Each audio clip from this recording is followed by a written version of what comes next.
totally dependable, plumbing and electrical. 0800 get laser.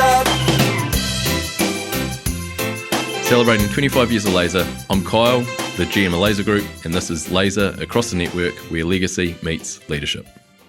I think often people think about marketing in terms of whether it's good or it's bad. Marketing as a whole can't be judged by that. I think if a member assesses the problem that they've got that needs solving, and then they develop a program and they have confidence in it and a way to measure it, and they aim for the kind of golden rule of marketing, which is that it should self-fund, then they won't go wrong. Hey, Chris from Mighty, Sam from our marketing team, I want to introduce you guys to the podcast and thank you for joining us. The purpose for having you guys on is to share some of the stories and successes that we see deployed across members from a centralised marketing point of view and from a supportive agency point of view to the benefit of those networks. Sam Coldham is our Head of Brand and Marketing for Laser. Sam, welcome. Thank you. Sam from Belron, New Zealand, Head of Brand and Marketing. So I do work across Laser, Exceed and Smith&Smith, but today I have my Laser hat on. Chris Boyle from Mighty, who are you? I run Mighty. We, as a business, we're coming up 10 years in February, so into our 9th year at the moment. I tend to float amongst the businesses that we work with. We've been working with Laser, this is our 3rd year. We work obviously with head office as well as with the members as they need. And I see you guys as two peas in a pod, but if I can ask the first question from a point of view for a marketing and from a member's perspective is, Sam, why does a member need to do marketing and how do we support that? We've got quite a cool structure and way of working specifically for Laser, where we've got both a national marketing and we've also got local marketing, which Mighty run for us. The way that it works is that our members put into our marketing fund, and our role as Laser Marketing is to drive brand salience, brand awareness, and generate demand that then the members can harness through their local marketing program. There's a second question around why they should be marketing. Marketing isn't just ads, so it's how you build trust before you even show up.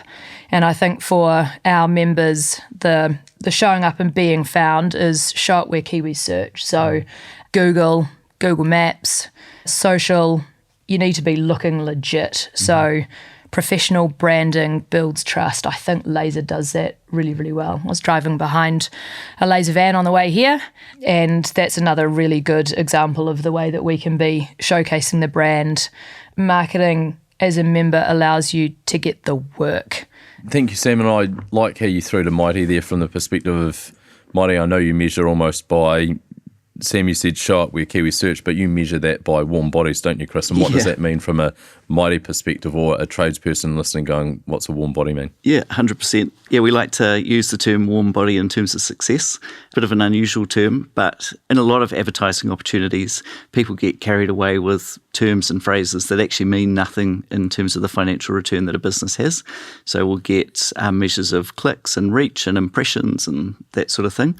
Whereas actually for a business owner, one of the Laser members, what they want to do is they want to get a job.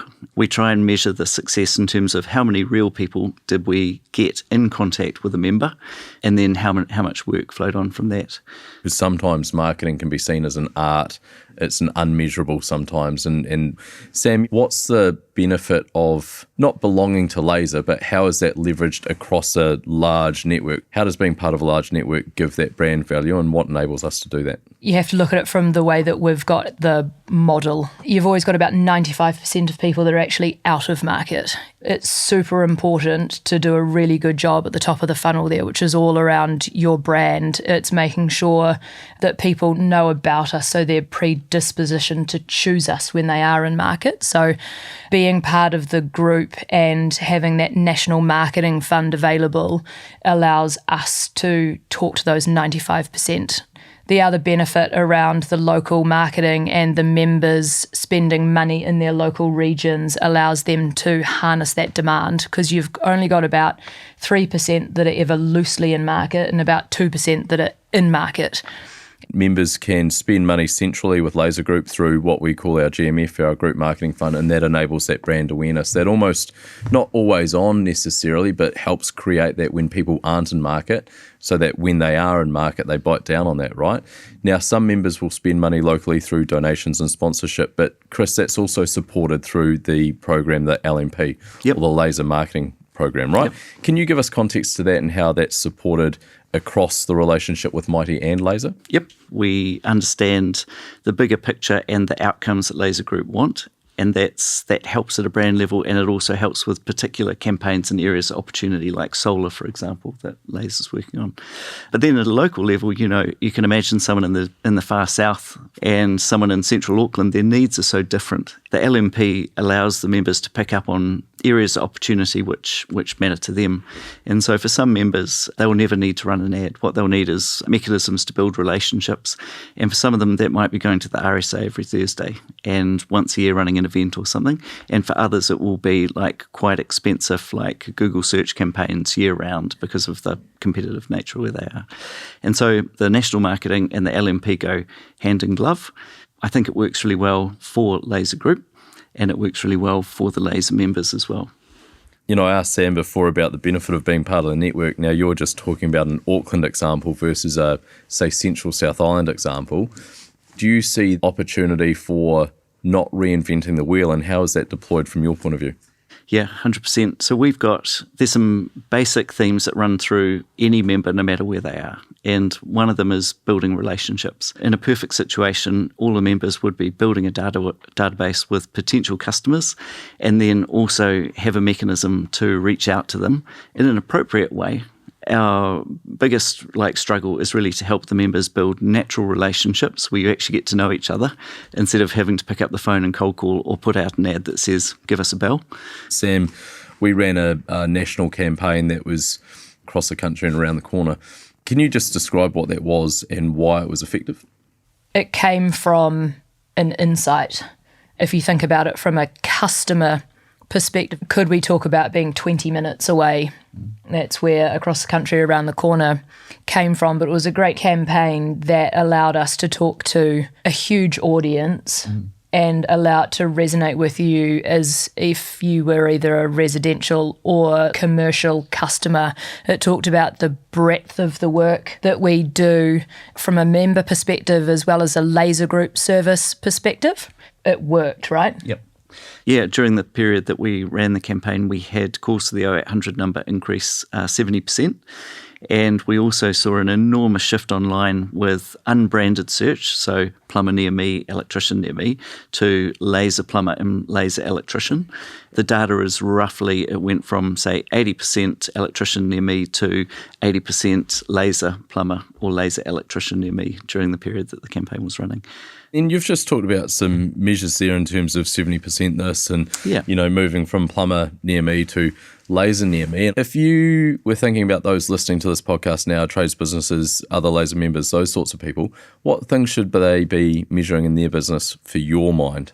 We live in a really interesting time now where we can see 100% of the search traffic in any one town at any given time, and we can see exactly which business is getting the traffic, and we can see exactly how they're getting the traffic. Really, these days, every trades business should have a picture of where the work is and if they're getting it. And then if we can understand, for example, that we're only getting 20% of the after-hours plumber, our job is then to say, well, through a process of elimination, how do we work out why the other guys are getting it and why we're not? We should these days be looking at all of the work that's available, and our first job should be how much of that work can we gather.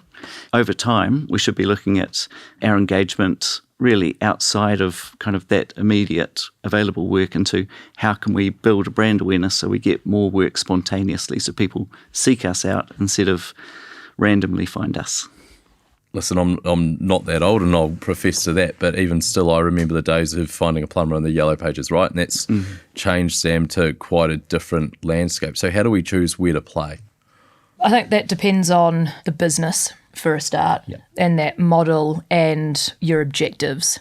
The way that the media landscape has changed recently, I had a stat here around TV audiences and the way that that's been moving over the last 10 years.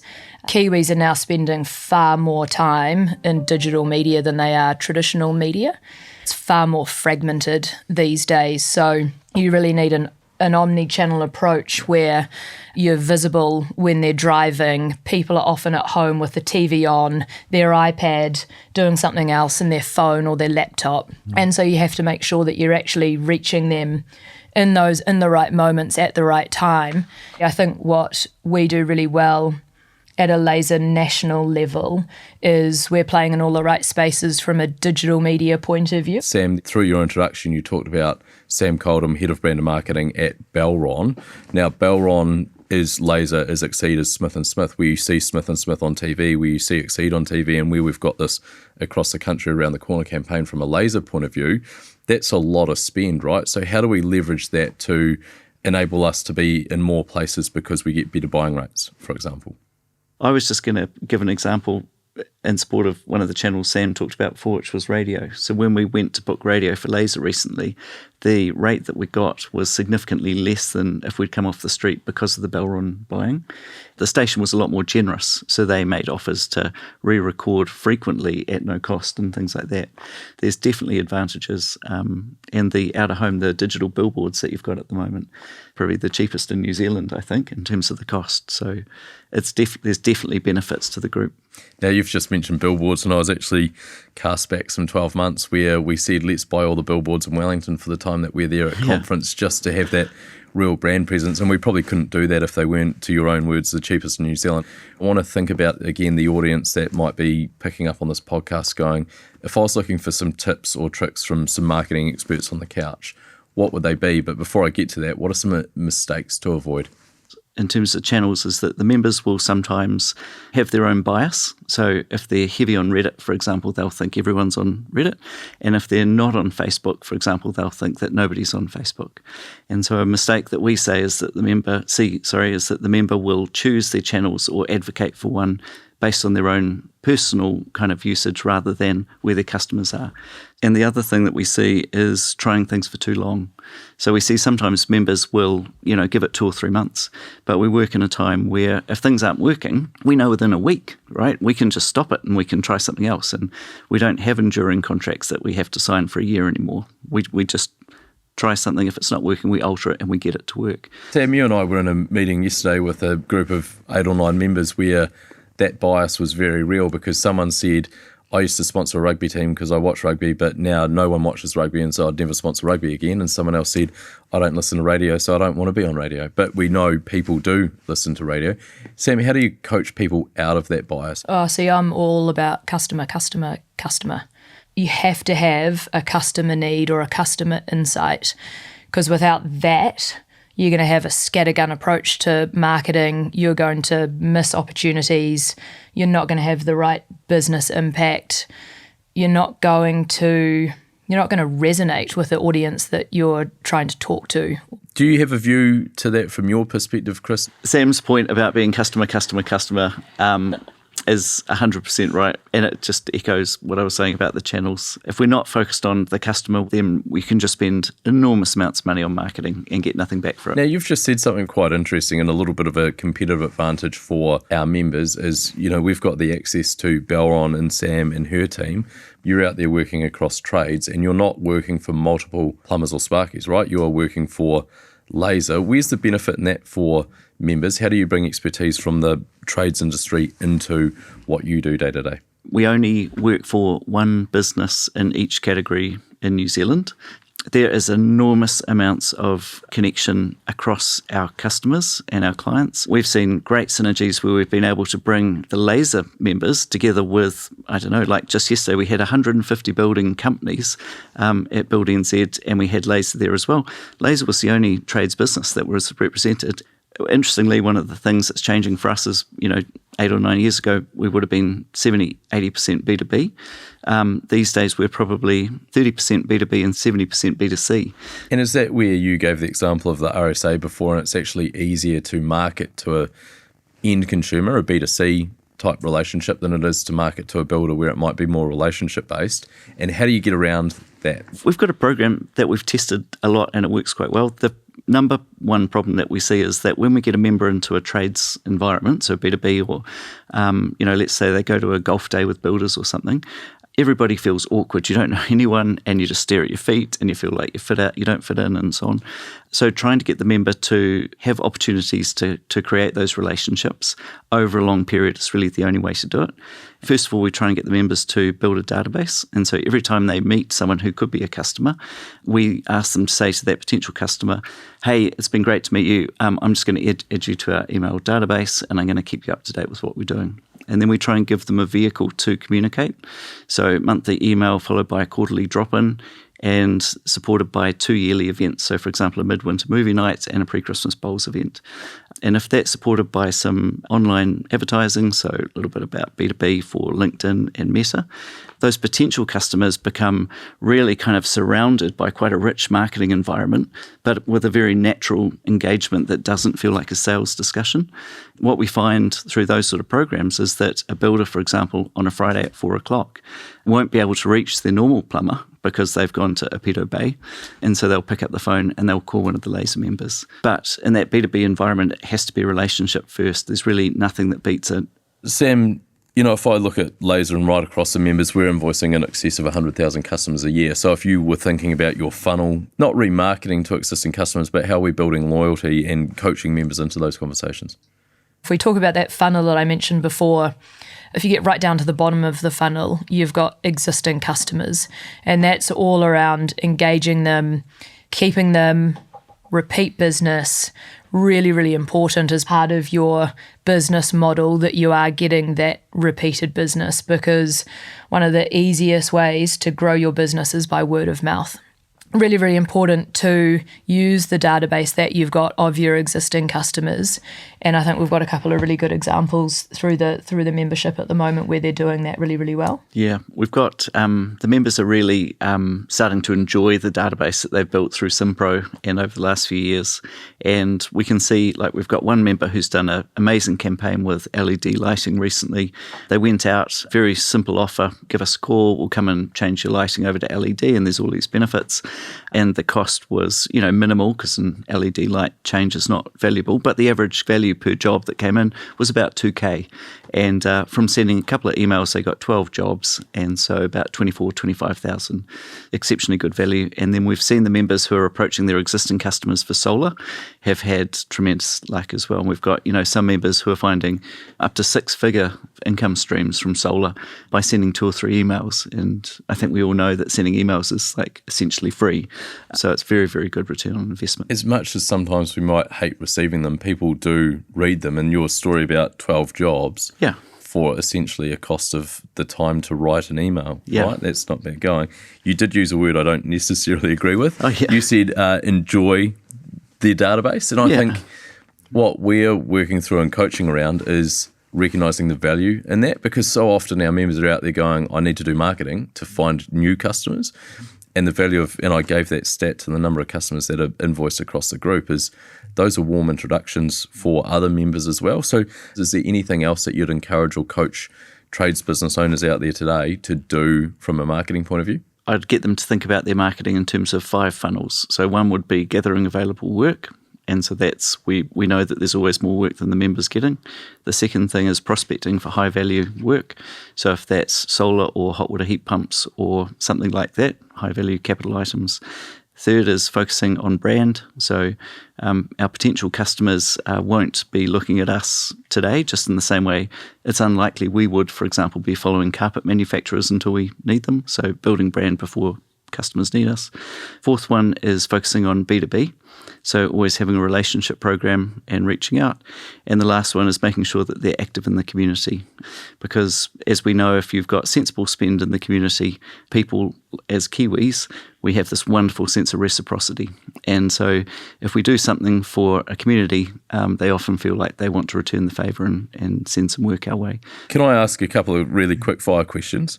Paid Google ads, yes or no? Yes. Are they important or not, Google reviews? Yes. How do you get more Google reviews? Because if it's important, Ask. right? Ask. The drop-off from when a tradesperson leaves site and the ability to get a Google review is substantial, so they have to ask on the spot. I think often people think about marketing in terms of whether it's good or it's bad. Marketing as a whole can't be judged by that. I think if a member assesses the problem that they've got that needs solving, and then they develop a program and they have confidence in it and a way to measure it, and they aim for the kind of golden rule of marketing, which is that it should self-fund, then they won't go wrong. But quite often we see customers who will just think it's good or bad, learn from each other, because we're in this enormous group full of great advice. A lot of the trades don't actually have a marketing team behind them, and they've got this group of people who've very kind of like deep experience. So I think we're all working towards the same goal. Members have got other members that they can share their information with. I think that's probably another thing that we haven't talked about, where we've got some really incredible members that use marketing and they do it really, really well. And sharing that information is gold and another benefit of being part of the network. You said careful for what they do. Now, we've probably seen more examples of maybe bad social media out across the industry. And Sam, I think we've got a really big, strong brand stewardship that's right across the group that supports individual value. Is there a responsibility that we've got in terms of making sure members buy into that, have pride in it, and help deliver to that for their mates down the road? Of course, and that's what your first question was, what's the benefit of being part of the network that we've got? And they make up the network. And so they have to be as passionate about the brand as what we are, because if they're not going to drive their business, they're not going to help drive our business. Sitting in that room yesterday with those members that we had, they could be standing up at conference doing my job and talking about the brand because they were ridiculously passionate of the network. Actually, the members take benefit from, again, Chris, you gave that example of the guy in Auckland and the guy in the Central South Island. When you've got that extrapolation of vans across the road and brands around the place, logos and colours and all of those things which become familiar, it becomes a lot more natural for someone to pick up customers. There is real benefit to that brand. From me today, you guys have spoken with some wonderful tips. There's some real value there for people who have listened. So I just want to say thanks for your contributions today. It's bloody valuable. Thanks Good for having insights. us. yeah, thank you. If you've enjoyed the episode, subscribe, like and follow where you get all your podcasts. Give us a review and find us at lasergroup.co.nz. And here's to another 25 years.